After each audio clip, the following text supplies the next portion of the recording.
আসসালামু আলাইকুম, আশা করি আপনারা সবাই অনেক ভালো আছেন। আজকের ভিডিওটি অত্যন্ত ইম্পর্টেন্ট, স্পেশালি যারা আপনারা নতুন মোবাইল কিনেছেন তাদের এই ভিডিওটি অনেকই কাজে আসবে এবং আজকের এই মহা গুরুত্বপূর্ণ ভিডিও জুড়ে থাকছে আমি ফারাবি।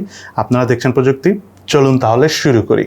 নাম্বার ওয়ান যে কাজটি আপনাকে করতে হবে সেটা হলো ফোনের সাথে যে আইএমই নাম্বারটা থাকে সেটা অবশ্যই আপনাকে কোথাও সেভ করে রেখে দিতে হবে। বিকজ কখনো যদি আপনার ফোনটা হারিয়ে যায় তখন আপনি এই আইএমই নাম্বার ধরে পুলিশ স্টেশনে যেয়ে মামলা অথবা জিডি করতে পারবেন। যদি আপনার আইএমই নাম্বারটা হারিয়ে যায় বা আপনার সাথে না থাকে তখন কিন্তু আপনি সেই মামলা বা জিডি করতে পারবেন না। সো অনেক সময় দেখা যায় যে বক্সের মধ্যে আইএমই নাম্বার লেখা নাও থাকতে পারে, তখন আপনি যেটা করবেন আপনার মোবাইলের ডায়াল অপশনে যায় *#06# প্রেস করলেই আপনি আপনার আইএমই নাম্বারটা জেনে যেতে পারবেন। আরেকটা কথা মনে রাখবেন, যেসব ফোনে দুইটা সিম থাকে অর্থাৎ ডুয়েল সিমের অপশন থাকে সেসব ফোনের আইএমই নাম্বারও কিন্তু দুটোই থাকে। সো আপনি দুটো আইএমই নাম্বারই কোথাও লিখে সেভ করে রাখবেন অথবা আপনার মোবাইলে ডায়াল পেড করে যখন আপনি আইএমই নাম্বারটা পাবেন সেটা স্ক্রিনশট নিয়ে আপনি রেখে দিলেন গুগল ড্রাইভে বা ইমেলে সেভ করে রেখে দিবেন। এটা আপনার ভবিষ্যতে অনেক কাজে দিবে এবং আপনি অনেক সেফ থাকবেন। দ্য নাম্বার টু যে জিনিসটা খুবই ইম্পর্টেন্ট, স্পেশালি আপনি যখন নতুন ফোন কিনবেন তখন তো আপনি পুরাতন ফোনের থেকে সব ডাটা নতুন ফোনে ট্রান্সফার করবেন, তাই না? সো ডাটা ট্রান্সফার করার সময় আপনাকে কি করা উচিত? অবশ্যই যে গুগল বা জিমেল রয়েছে তাতে সিঙ্ক করে নেবেন। এতে যেটা হবে যে আপনার পুরাতন ফোনে যে ফোন নাম্বার রয়েছে, ধরেন ইম্পর্টেন্ট মেসেজ থাকতে পারে, তারপরে ক্যালেন্ডারে টু ডু লিস্ট থাকতে পারে, অনেক ইম্পর্টেন্ট কিছু টুকটাক জিনিস থাকতে পারে। সেই জিনিসগুলো যদি আপনি গুগলে সিঙ্ক করে নিতে পারেন, অর্থাৎ মোবাইল যখন আপনি ইউজ করেন শুরুতে যে জিমেলটা দিয়ে মোবাইলটা অন করেন সেই জিমেলে যদি আপনি এটা একবার সিঙ্ক করে রেখে দিতে পারেন তাহলে যে জিনিসটা হবে নতুন ফোনের ক্ষেত্রে জাস্ট ওই জিমেল অ্যাকাউন্টটা যখন আপনি দিবেন, দেওয়ার পর জাস্ট ইন্টারনেটের মাধ্যমে আপনি যদি সিঙ্ক করে নেন অটোমেটিক ওল্ড ফোনে যা আছে সব নতুন ফোনে এসে যাবে। তবে আপনাদেরকে আমি একটা কথা বলে রাখি, যদি এমন হয় যে আপনার ওয়াইফাই বা ইন্টারনেট না থাকে তাহলে গুগল প্লে স্টোরে অনেক ধরনের অ্যাপস পাওয়া যায় যে অ্যাপসের মাধ্যমে দুটো ফোন পাশাপাশি রেখে এক ফোন থেকে আরেক ফোনে সব ধরনের ডাটা বা ইনফরমেশন বা সব কিছুই ট্রান্সফার করা যায়। আমি চেষ্টা করব সেই ধরনের অ্যাপসের লিঙ্কস ভিডিওর নিচে ডেসক্রিপশনে দিয়ে দেওয়ার জন্য। দেন নাম্বার থ্রি যে কাজটি করবেন, ফোন অন করে শুরুতেই পিন অথবা পাসওয়ার্ড অথবা প্যাটার্ন লক দিয়ে দিবেন এবং তার পাশাপাশি যদি ফেস আনলক সিস্টেম থাকে সেটা ইউজ করতে পারেন। বাট এখনকার যুগের মোবাইলগুলোর ফেস আনলক সিস্টেম অতটাই স্ট্রং নয়। সো ফেস আনলক সিস্টেম আপনি চাইলে দিতেও পারেন, নাও দিতে পারেন। বাট ফিঙ্গারপ্রিন্ট স্ক্যানার যখন আপনি অ্যাড করবেন আপনার মোবাইলে, চেষ্টা করবেন একটা ফিঙ্গারের পরিবর্তে দুইটা বা তিনটা ফিঙ্গার তো সচরাচর দেওয়া যায় না, অ্যাটলিস্ট দুইটা ফিঙ্গারে আপনি দিয়ে দিবেন। তাহলে কি হবে, কখনো যদি কোনো কারণে আপনি একটা আঙ্গুলে ব্যথা পান বা ধরেন কেটে গেল তখন আরেকটা ফিঙ্গার দিয়ে ফোনটা ইউজ করতে পারবেন। আদারওয়াইজ তো আপনার ঝামেলায় পড়ে যাবেন যদি আপনার ওই ফিঙ্গারে ব্যথা পেয়ে থাকেন। দেন নাম্বার ফোর যে জিনিসটা করবেন, নতুন ফোন কেনার পর ওপেন করে সাথে সাথে সেটা হলো ফোনটা চার্জ দিবেন। আগে একটু দেখে নেবেন কতটুকু চার্জ আছে। যদি 70-80% চার্জ থাকে তাহলে আপাতত চার্জ না দিলেও চলবে। যদি দেখেন যে না চার্জ একটু কম আছে সেক্ষেত্রে আপনি চার্জ দিবেন। আচ্ছা, নতুন ফোনের ক্ষেত্রে প্রায় আমি বেশ কিছু কমপ্লেন পাই, সেটা হলো ফোনের ব্যাটারি চার্জ ব্যাকআপ খুব কম দেয়, খুব দ্রুতই চার্জ শেষ হয়ে যায়। এটা কেন হচ্ছে? অনেকের হয় অনেকের হয় না। আপনাদের কাছে আমার একটা রিকোয়েস্ট থাকবে যে নতুন ফোন আনার পর কেনার পর কিছুদিন আপনি ব্যাটারিটা ক্ষয় হতে দিন, মানে 10-12 সাইকেল ব্যাটারিটা চার্জ হোক, ব্যাটারিটা কমপ্লিট হোক। আস্তে আস্তে ব্যাটারিটা সেট হয়ে তাদের একটা অপটিমাম যে পারফরমেন্সটা দেওয়ার কথা সেটা আস্তে আস্তে ব্যাটারি দিবে। শুরুর দিকে অনেক সময় ব্যাটারি একটু সেট হতে টাইম নেয়, এটা নিয়ে আপনারা চিন্তিত হবেন না। আর মোবাইল আপনি ঠিক মতো প্রপারলি চার্জ দিন, তাহলে মোবাইলের ব্যাটারি ব্যাকআপটাও ভালো পাবেন। আর কীভাবে মোবাইল চার্জ দিবেন, কীভাবে চার্জ দিলে ব্যাটারি ব্যাকআপ ভালো পাওয়া যায় তার উপর আমাদের চ্যানেলে একটা ভিডিও রয়েছে, আপনারা চাইলে আই বাটনে ক্লিক করে সেই ভিডিওটা দেখে মোটামুটি একটা ক্লিয়ার আইডিয়া নিতে পারেন যে মোবাইল চার্জিং দেওয়ার সময় কী কী জিনিস আমাদের লক্ষ্য রাখা উচিত। এবং মোবাইলের চার্জিং নিয়ে আমাদের বেশ কিছু কুসংস্কার রয়েছে, যেমন ফাস্ট চার্জিংয়ে মোবাইল নষ্ট হয়ে যায়, এরকম অনেক উল্টাপাল্টা কুসংস্কার আছে যেগুলো বাস্তবিক অর্থে একদম ভুয়া কিছু জিনিস, ভুয়া মিথও বলতে পারেন। সেই জিনিসগুলোর ব্যাপারে আমি ক্লিয়ার ওইসব ভিডিওতে আমি আলোচনা করেছি। দেন নাম্বার 5, আমরা যারা বাংলাদেশে আছি তাদের জন্য এই জিনিসটা খুবই ইম্পর্টেন্ট, সেটা হলো ফোনের সাথে একটা কেস ইউজ করেন। স্পেশালি যখন ফোনটা আপনার নতুন কিনবেন তখন এই মোবাইলটার সাথে একটা কেস ইউজ করেন। বিকজ হলো একটা নতুন ফোন যদি আপনার হাত থেকে পড়ে যায় বা কোনো ধরনের কোনো দাগ লেগে যায় তাহলে কিন্তু আপনার অনেক খারাপ লাগবে। দ্যাটস ওয়াই খুব ভালো হয় প্রথমে অ্যাটলিস্ট কিছুদিন ফোনের কেস ইউজ করুন, পরে যখন আপনি ইউজ টু হয়ে যাবেন তখন আপনি চাইলে কেস নাও ইউজ করতে পারেন, বাট কেস ইউজ করাটা সেফ। তবে আপনাদের কাছে আবার একটা রিকোয়েস্টও থাকবে যে আপনারা অনেক মোটা সোটা কেস ইউজ করবেন না, বিকজ বেশি মোটা সোটা বেশি শক্তিশালী কেসগুলি মানে বেশি হার্ড কেসগুলি সচরাচর যেটা হয় ফোনকে অনেক হিট করে দেয়। সো ট্রাই করবেন কমফোর্ট এবং সিম্পল কেস ইউজ করার জন্য। দেন নাম্বার 6, এটা হলো খুবই ইম্পর্টেন্ট, সেটা হলো সচরাচর এখনকার যুগে যে মোবাইলগুলো রয়েছে হাতে গোনা কয়েকটা মোবাইল ছাড়া বেশিরভাগ মোবাইলেই কিন্তু অন করার পর ব্লটওয়্যার থাকে প্রচুর, অর্থাৎ আননেসেসারি অ্যাপস আগে থেকে ইনস্টল করা থাকে। প্রথমেই মোবাইল অন করেই এই অ্যাপসগুলি ধরে ধরে ডিলিট করে দিবেন, বিকজ এগুলি অ্যাপস রাখা কোনো অ্যাঙ্গেল থেকে উচিত না এবং এগুলো অ্যাপসের মধ্যে কিন্তু অনেক সময় অনেক ম্যালওয়্যার বা ঝামেলাদায়ক জিনিস থাকে যেগুলোর কারণে অনেক সময় ফোনের ক্ষতি হওয়ার চান্স থাকে। দ্যাটস ওয়াই ফোন ইনস্টল করে ফোন অন করে প্রথমে এই ব্লটওয়্যার বা আননেসেসারি অ্যাপসগুলো ডিলিট করে দিন।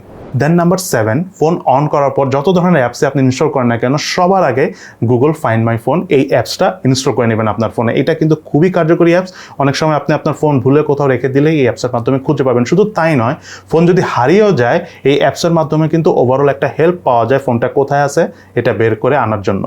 দেন নাম্বার 8, এই জিনিসটা আপনারা সবাই কম বেশি জানেন, তারপর আমি আবারও বলতেছি, সেটা হলো অলওয়েজ সিঙ্কটা অন করে রাখবেন, অর্থাৎ গুগলের সিঙ্কটা অলওয়েজ অন রাখবেন। অর্থাৎ দেখা গেল যে আপনার মোবাইলে মেসেজ আসতেছে, আপনি কোনো ফোন নাম্বার সেভ করতেছেন, বা দেখা গেল যে আপনি ফেসবুক, ভাইবার, হোয়াটসঅ্যাপ সব কিছুতে আপনি ধরেন একটা ক্যাশ ফাইল থাকে, আপনি এটা সেভ করে রাখতে চাচ্ছেন আপনার মোবাইলে, সেই ক্ষেত্রে আপনি যদি গুগলের সিঙ্কটা অন রাখেন এই টোটাল জিনিসটা সিনক্রোনাইজ হয়ে যাবে গুগলের সাথে। তো তখন দেখা যাবে যে আপনার কোনো কারণে যদি আপনার ফোন হারিয়েও যায় বা আপনি ধরেন নতুন আরেকটা ফোন কিনেছেন, জাস্ট ওই গুগলের ইমেলটা যখন ওই ফোনে দেবেন টোটাল ডাটাটা ওই ফোনে চলে যাবে। তখন আপনি ঠিক এইখানে যেই পজিশনে আপনার ফোনটা শেষ করেছেন ইউজ করা, ওইখানে ঠিক সেই পজিশন থেকে স্টার্ট করতে পারবেন ফোন ইউজ করা। দেন নাম্বার 9, এই জিনিসটা অনেকের কাজে লাগতে পারে, অনেকের কাজে নাও লাগতে পারে।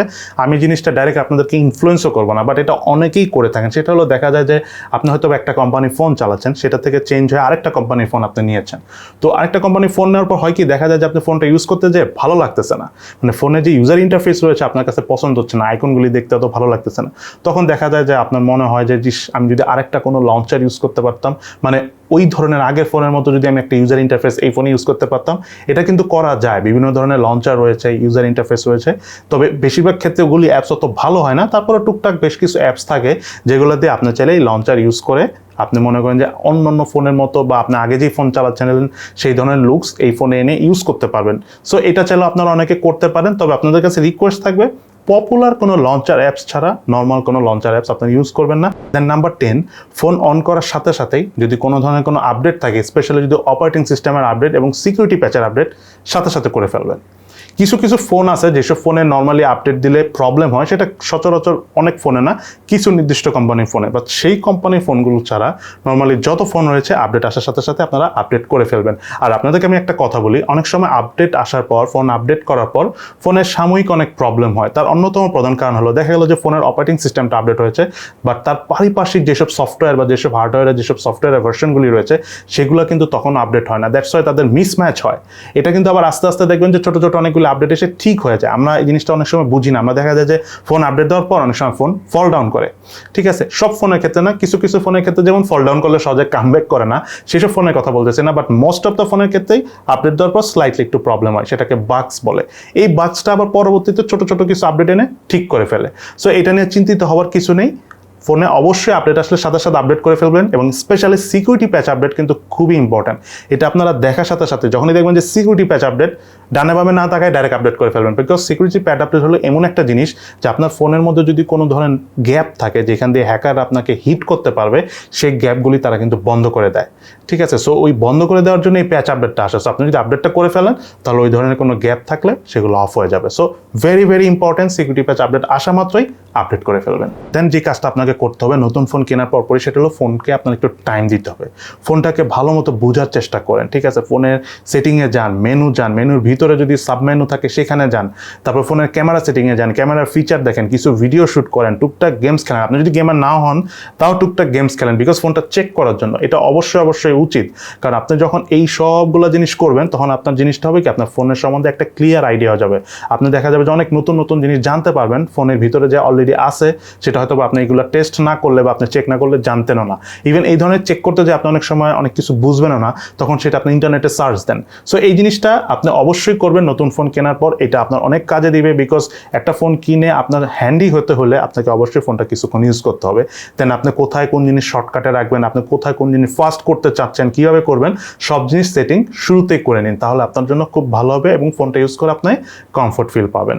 দেন সর্বশেষ যে কাজটি স্পেশালি আমাদের বাংলাদেশে যারা আমরা ফোন কিনে থাকি আমাদের সবারই করা উচিত, সেটা হলো ফোনটা কেনার পর প্রথম 1 বা 2 দিনের মধ্যে ধুমায় চেক করে নেওয়া উচিত যে কোনো ধরনের কোনো প্রবলেম আছে কিনা।